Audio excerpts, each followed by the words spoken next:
ওয়ালাইকুম আসসালাম ওয়া রাহমাতুল্লাহি ওয়া বারাকাতুহু। দুনিয়ার জীবনে একজন ব্যর্থ মানুষ এমনকি বিয়েটাও করতে পারবো না, আর যে মেয়ে আমার কাছে আসবে তবে তার জীবন ক্ষতিগ্রস্ত হবে। তো আপনি এটা বলে কি বুঝাচ্ছেন? তারপরে আপনি ব্যর্থ মনে করবেন না। আপনি যদি মুসলিম হন আপনি ব্যর্থ না। হয়তো দুনিয়ার এই পার্থিব লাইনে একটু বেশ কম দেখতে পাচ্ছেন, কিন্তু আপনার মধ্যে যদি ঈমান থাকে, আল্লাহর বিধিবিধান পালন করে চলেন, আপনি সফল।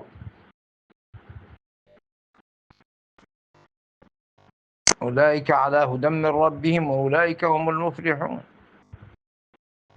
আল্লাহ বলেন আপনি ঈমান আনলেন, ঈমান বিল গায়ব, আল্লাহর কিতাব কোরআনের উপর ঈমান রাখেন, পূর্ববর্তী কিতাবের উপর ঈমান রাখেন, সালাত কায়েম করেন, আল্লাহ আপনাকে যা দিয়েছেন তার থেকে ব্যয় করেন, অথবা যে যে অবস্থায় আছে সেই অবস্থায় হয়তো আপনি সাদকা করতে পারবেন না, কিন্তু সালাত ব্যয় করেন। ঈমান বিল গায়ব, ঈমান বিল্লাহ, আল্লাহর ঈমানের যে 6 বৃত্তি এর উপর ঈমান রাখেন, আল্লাহর হুকুম আহকাম পালন করে চললেন, পার্থিব দিক দিয়ে একটু দুর্বল হলো, এটা ব্যর্থতা নয়। প্রকৃত ব্যর্থ সে, উলাইকা হুমুল খাসিরুন, সে যার ঈমান নাই, যে আল্লাহর দ্বীন মানে না, আল্লাহর কিতাব মানে না, আল্লাহর রাসূল মানে না, আল্লাহর হুকুম আহকাম মানতে সে নারাজ। এরকম মানুষ হচ্ছে উলাইকা হুমুল খাসিরুন, ব্যর্থ। আপনি যদি আল্লাহর উপর আপনার ঈমান থাকে, যে অবস্থায় আল্লাহ আপনাকে রেখেছেন সে অবস্থায় আপনি রাজি আর খুশি থাকেন, আপনি মুফলিহ, আপনি নাজিহ, আপনি সফল কাম ইনশাআল্লাহ। আল্লাহ যে অবস্থায় আপনাকে রেখেছেন এই অবস্থায় খুশি থাকেন। আপনি একটু খেয়াল করেন, আপনি যে অবস্থানে আছে এই অবস্থান থেকে আরো নিম্ন পর্যায়ের মানুষ থাকতে পারে বা আছে। নবী করিম সাল্লাল্লাহু আলাইহি ওয়াসাল্লাম বলেছেন, উনজুরু ইলা মান হুয়া আসফালা মিনকুম ওয়া লা তানজুরু ইলা মান হুয়া ফাওকাকুম ফাহুয়া আজদারু আল্লা তাজদারু নি'মাতাল্লাহি আলাইকুম।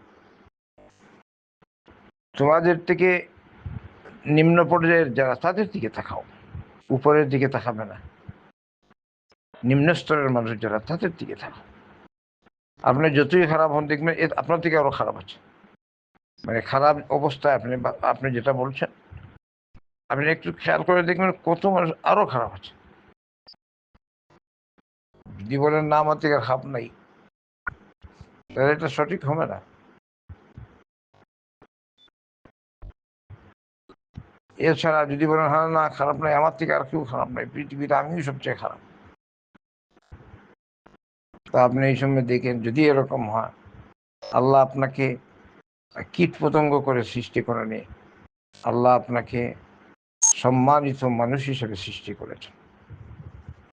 এবারে এই পৃথিবীতে যদি আপনি আল্লাহর বিধিবিধান পালন করতে পারেন, তাহলে আপনার পদমর্যাদা অনেক, আপনি আল্লাহর সন্তুষ্টি পাবেন, আপনি জান্নাত পাবেন, জান্নাতুল ফিরদাউস লাভ করবেন।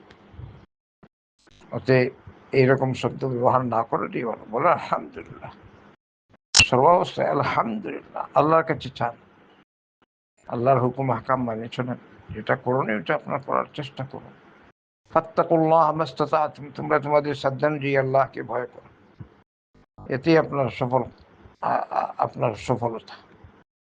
বারাকাল্লাহু ফিক।